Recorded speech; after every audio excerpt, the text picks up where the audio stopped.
Hi, everybody. Welcome to the second episode of Out of the Closet. And I'm here with Ron. Hi everyone. And we're at his showroom, Rocotito. Welcome to Rocotito. Congratulations on the opening of this showroom. Thank you. Honestly, I never aimed to even have a business because my family has been working literally the entire lives until from when they got here. Yeah. And I has always been set on being a stylist, and that's it. But I was I have this space. I have so much clothes that I've been collecting since I was a little kid. Why not share it and, provide, the luxury goods to other people and other creatives? So yeah, we're here. So I wanted to ask you, what inspired you to open the showroom? Honestly, I was laying down one day, really tired, kind of unboxing everything. I had gone to 5 or 7 different showrooms that day. I work with stylists. I assist them. So sometimes I go to showrooms and I pull for them. And that day I was just reflecting. I was there really isn't that many showrooms that are Latino owned, or just I don't really see anyone like me pulling for shoots.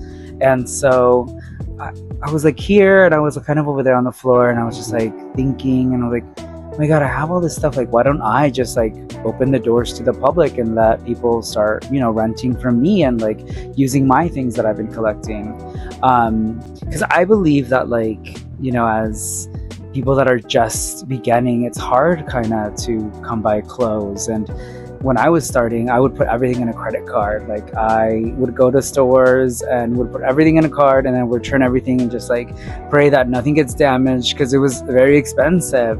So I kind of want to make sure that people have access to things. I think that's really important. Fashion is really gate kept, and I think it's important to have access to things, specifically when a lot of designers kind of are influenced by our culture and by our people. So I think bringing back that conversation of well, how can we connect back into fashion, and how do we correlate that and use fashion as a means to tell our own personal stories. I think it's really important, and I think that's the ethos of Rocotito, and yeah, I just want people to have access to clothes and just tell stories or go to events or whatever, however they want to express themselves. We're there to help. Right. So this is actually the second showroom that I've been invited to. So it's a privilege, and it's true. Not a lot of showrooms are open to, well, I don't know, Latinos. So I think this is a great space for that. Oh, absolutely. Especially because, sometimes we don't even know that showrooms exist. Right. Growing up, I didn't know that. Get some showroom. Yeah. What's a showroom? You can go and rent things for an editorial, a campaign, a movie, a short film, a music video, red carpet, Yeah. And there's a bunch of us that do content creation, do events, and we want some cute cunty clothes to wear. Yeah, absolutely. So it's providing that space for all the Latino, queer femme people out there. That really makes me happy. Thank you so much. Yeah. Ron, and what piece in this showroom would express who you are? Her.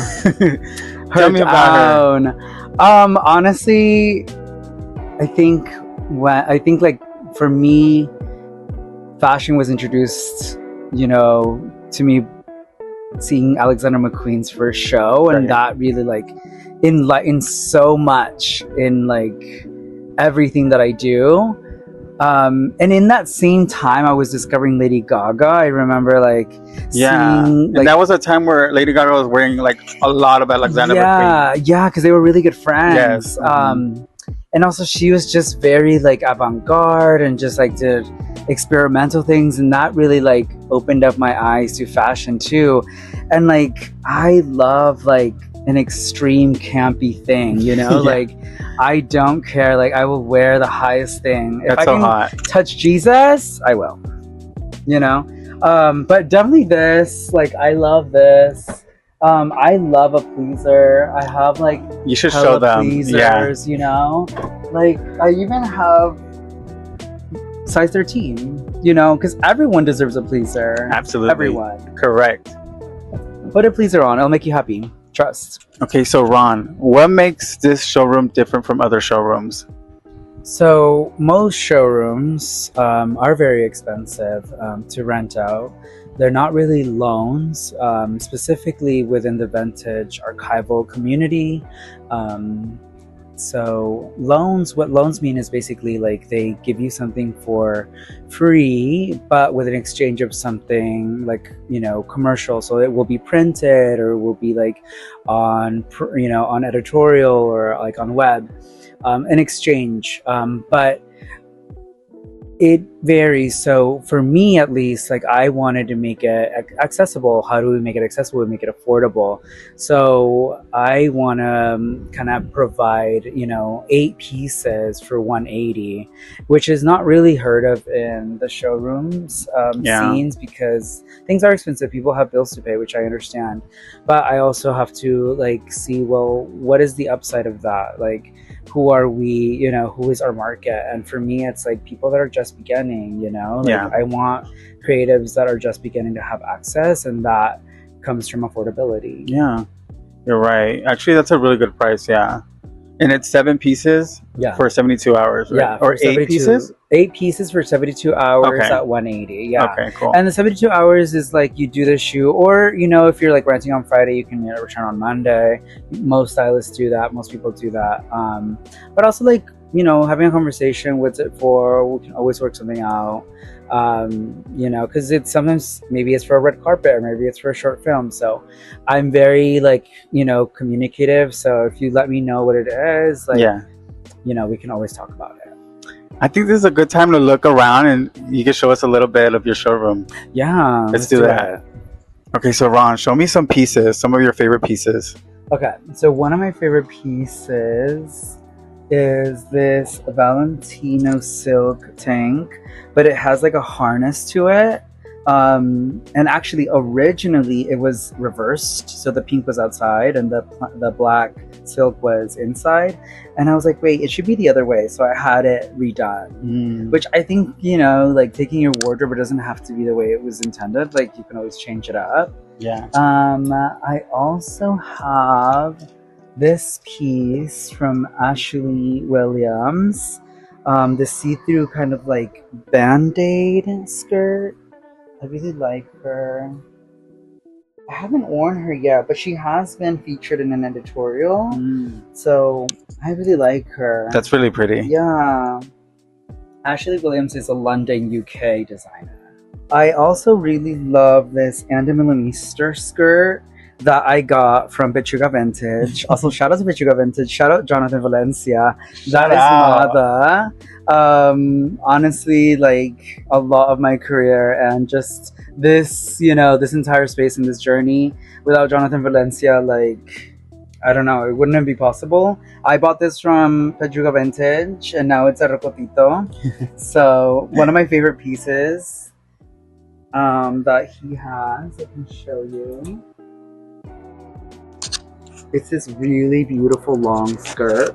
And it could be worn like this, just so many different ways.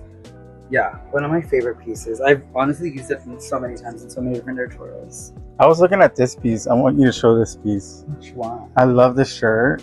Oh, the Marnie. Yeah. I was also going to show you this Comme des Garçons. Show me the Comme des Garçons. Yeah. Look it's at that. It's a tuxedo top.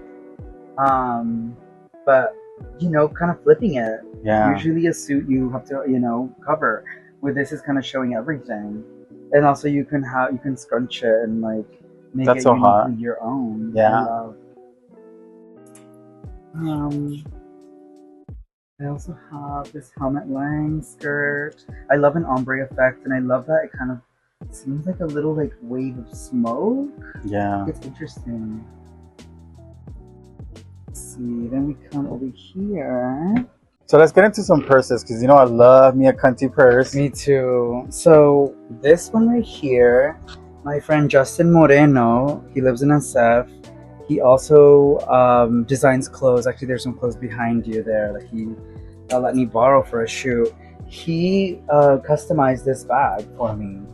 I kind of was like, You know, I grew up in LA. I wanted to be very LA inspired, and he went off and he added this hardware and the paint and everything.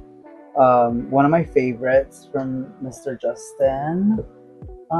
Let's see. I love OC. It's a Korean brand. Yes. I love that you can like have it as a clutch or just make it big and have it as a hand, like a shoulder bag. Oh, I see. I It's love adjustable. that. Yeah, it's adjustable. You know. That's cute. Oh, the Betty Boop bag. Okay. I love Betty Boop, and I just love like this little cork bottle kind of little thing, and I just love it like with a gown, just this little tiny like petite bag. It's too cute. It's so cute. And it's right next to these like pleaser shoes. Yeah. One of the hardest shoes to walk in, but like they look so good on. Let's see. Okay, this bag, I actually had to have this like repaired. Okay. So like this is a brand new strap that the cobbler made for it because like it kind of was falling apart. And yeah. That's so cute. Yes. Is this Poochie?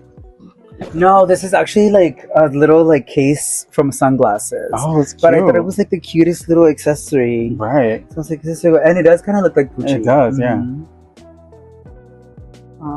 This one I got in New York. Oh, for yes. her. I love her. She's really cutesy. She's so cute. Let's see.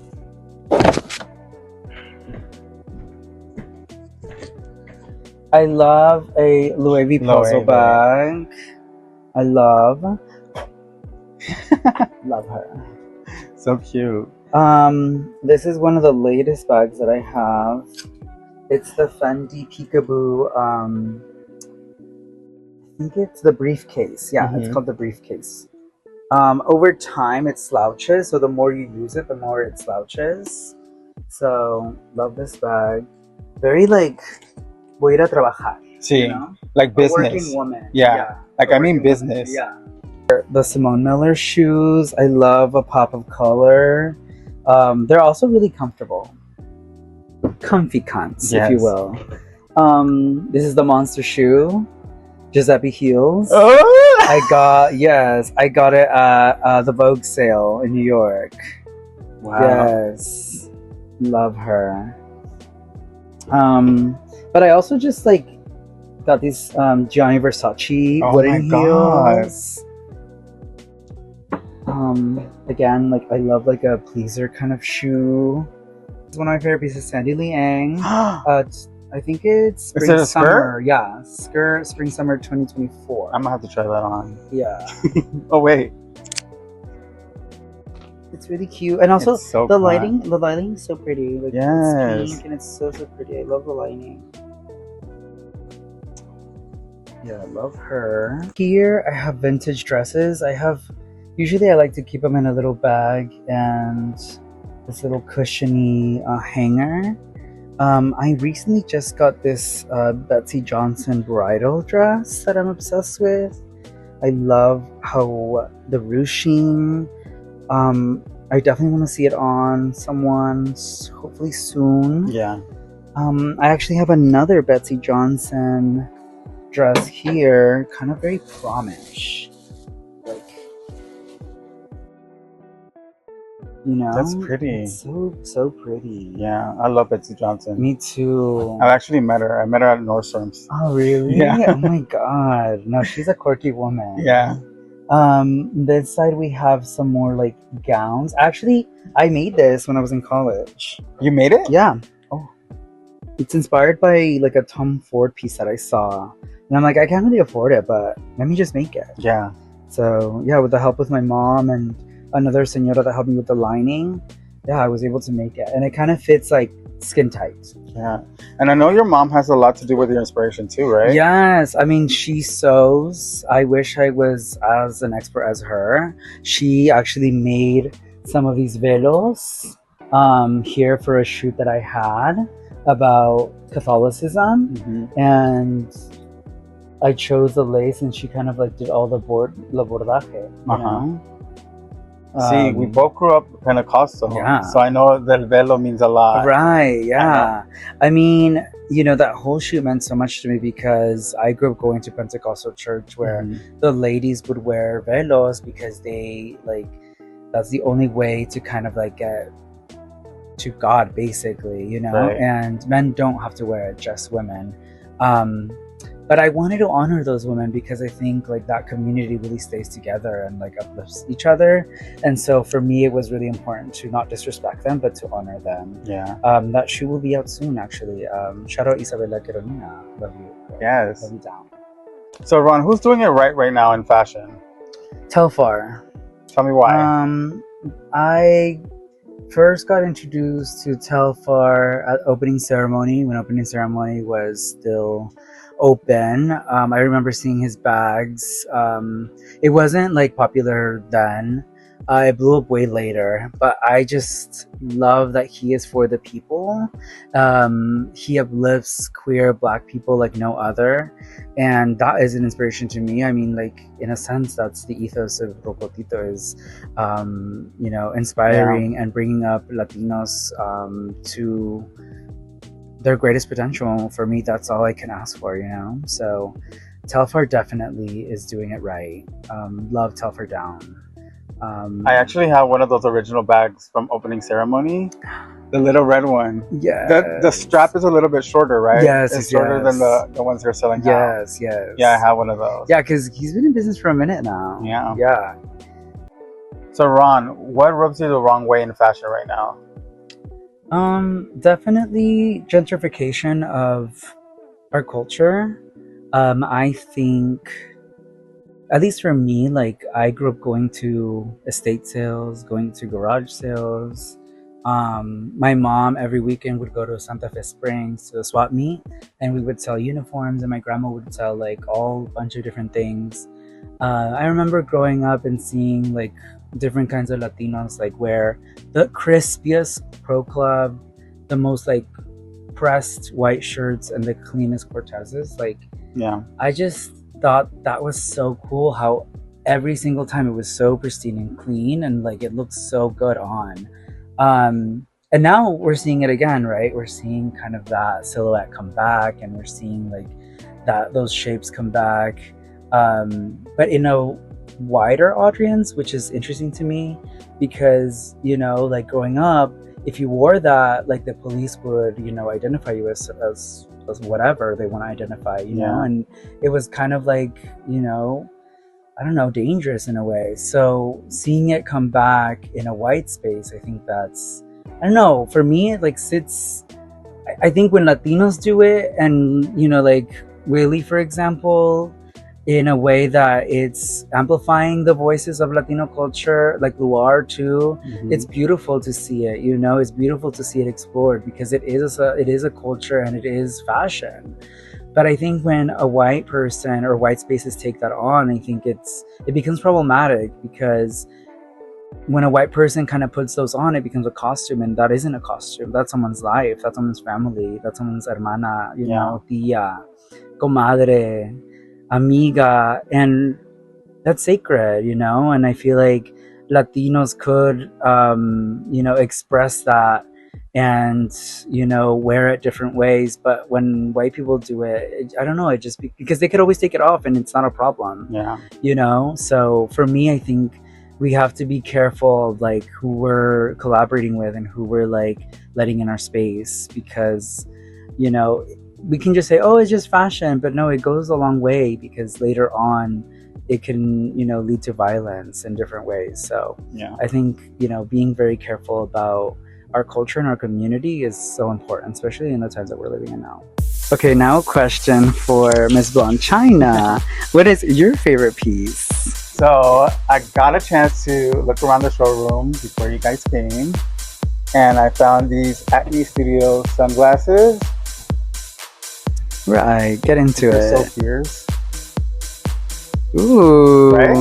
In her villain era. I love this shirt too. Tell me about this shirt. This is Jean-Paul Gaultier with Y Project. Okay. R.I.P. Y Project. We live, laugh, love for you. But yeah, I love this piece, and I love Jean Paul Gaultier. So Jean Paul Gaultier and White Parch are coming together to make this piece. I have to have it. So I love neat. it. Yes. And then I found this beautiful bag back here with a little monchichi. I think this is so my style, actually. Yes, a shout out my friend and my assistant Ariel.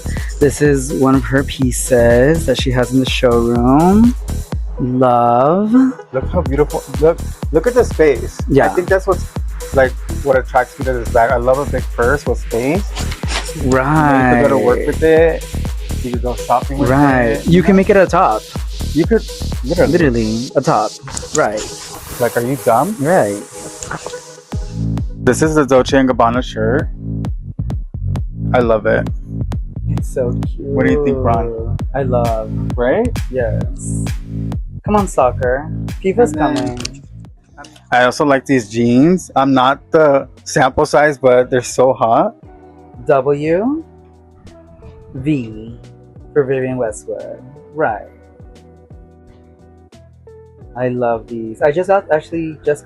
It's so and hot. I just did an editorial with them. Oh wait, and then I also saw some sunglasses. Yes. So Ron is Nice. trying to convince me to buy these. I love these more than the other ones because I was telling him, I was like, the other ones, like I've seen it, you know, a lot of girlies have it, but these ones, they're upside down. They're an optical illusion. Get into her. Yes. Wait, should we show them the other ones too? Ron, how can people come to Rocotito? Rocotito is on Instagram _Rocotito_. You can email us. It's Rocotito iCloud.